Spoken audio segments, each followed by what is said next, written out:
రాష్ట్ర సచివాలయంలో టీ కాఫీలు అందించే ఒక చిన్న ప్యూన్ అన్నమాట మన హీరో. అన్ని లొసుగులు తెలిసిన ఒక మీడియేటర్ అవుతాడు. అతనే కిట్టు. ఈ కిట్టు తన పని చేసుకుంటూనే రాష్ట్రపతిగా పోటీ చేసే ఒక బడా బిజినెస్ మ్యాన్ ఎకనామిస్ట్ అభ్యంకర్ కే వ్యతిరేకంగా వెళ్తాడు. ఇక్కడ హైదరాబాద్ లో ఉండి దేశ రాజకీయాలనే కాకుండా ప్రపంచ మార్కెట్ ను శాసించే అభ్యంకర్ ను ఎలా ఎదుర్కొన్నాడు, అంతటి సామర్థ్యం కిట్టుకు ఎలా వచ్చింది, అసలు అభ్యంకర్ చేసిన తప్పులేంటి, అభ్యంకర్ కు కిట్టుకు ఉన్న సంబంధం ఏంటి అనేవి తెలుసుకోవాలనుకుంటే ఈ సినిమాను చూడాల్సిందే. ఇంతవరకు మన వీడియోని లైక్ చేయకుండా చూస్తున్నట్లయితే ప్లీజ్ ఒక లైక్ చేసి సబ్స్క్రైబ్ చేసుకోండి. Thank you. సమాజంలో జరిగే అక్రమాలు, దాని వెనుక ఉండే రాజకీయ నాయకులు, వారి వెనుకల ఉండే బడా వ్యాపారవేత్తలు, ఆ వ్యాపారవేత్తల సామర్థ్యం, ఈ లైన్ పై చాలా సినిమాలు వచ్చాయి. ముఖ్యంగా కాలీవుడ్ డైరెక్టర్ శంకర్ సినిమాలు కాస్త అటు ఇటుగా దాదాపు ఇదే లైన్ తో ఉండేవి. ఇప్పుడు అదే line broker point of view లో చూపించాడు డైరెక్టర్ అరుణ్ ప్రభు. సినిమా గురించి చెప్పే ముందు మిర్చి సినిమాలో ప్రభాస్ డైలాగ్ ఒకటి చెప్పాలి. సినిమాలో హీరోయిన్ పెళ్లి చూపుల టైంలో పెళ్లి కొడుకు ఎత్తు బరువు అన్ని బాగున్నాయి కానీ పేరు మాత్రం బాగలేదు అని అంటాడు. ఇక్కడ సినిమా విషయంలో కూడా అదే డైలాగ్ చెప్పుకోవచ్చు. సినిమా బాగుంది, అంతా బాగుంది, కానీ పేరు మాత్రం బాగలేదు. కానీ ఇంటర్వెల్ క్లైమాక్స్ లో అనిపించడం ఒక మైనస్ పాయింట్ గా చెప్పవచ్చు.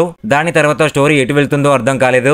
ఎక్కడ ఆపాలో కూడా డైరెక్టర్ కి కూడా అర్థం కాలేకపోవచ్చు. సాధారణంగా మనం ఏదైనా ఇంట్రెస్టింగ్ కథ చెప్పే టైంలో దానిలో లీలమైతే దానికి ఎక్కడ ఫుల్ స్టాప్ పెట్టాలో అర్థం కాదు. అచ్చం అదే పరిస్థితి సెకండ్ హాఫ్ కానీ మెసేజ్ అయితే ఇచ్చాడు. ఇంత మంచి కథను సెకండ్ హాఫ్ ను సరిగ్గా డీల్ చేస్తే విజయ్ సేతుపతి మహారాజా మూవీ లాగా మంచి ఇట్టు కొట్టే ఛాన్స్ వచ్చేది. మూవీ ప్లస్ పాయింట్స్ విషయానికి వస్తే కథ, కథనం, Vijay Antony, first half, music. Minus points విషయానికి వస్తే సెకండ్ హాఫ్ టైటిల్ తో సంబంధం లేకపోవడం, ల్యాగ్ సీన్స్. మొత్తంగా భద్రకాళి భద్రమే కానీ టైటిల్ సెట్ అయితే కాలేదు. ఈ రివ్యూ మీకు నచ్చినట్లయితే ప్లీజ్ ఒక లైక్ చేసి సబ్స్క్రైబ్ చేసుకోండి. Thank you.